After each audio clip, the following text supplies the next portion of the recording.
Good morning mga kapanalig. Narito po tayo ngayon sa Urdaneta City sa Pangasinan. Kung inyong mapansin, ang highway nila dito ay mayroong mga parang Christmas tree. Christmas tree na buhay.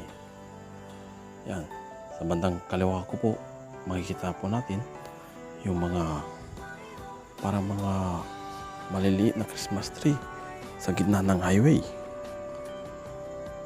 Ayan, nakikita nyo po.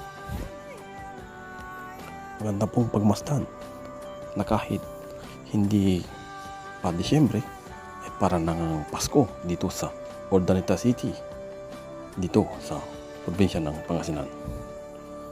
Ayan, tuloy-tuloy po yan eh. Ayan, dire-diretso yung mga Christmas tree na yan na makikita natin dito sa Urdaneta City. Oh, dire-diretso po yan.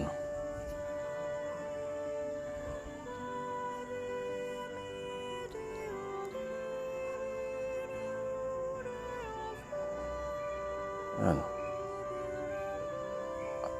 Makikita rin natin na malinis at disiplinado ang mga tao dito sa Urdaneta City. Oh, kahit sa palengke, mayroon pa rin mga Christmas tree. Actually guys, yung mga nakita natin mga Christmas tree ay buhay na mga puno. Iwan ko lang guys kung anong mga klase mga puno ang mga ito.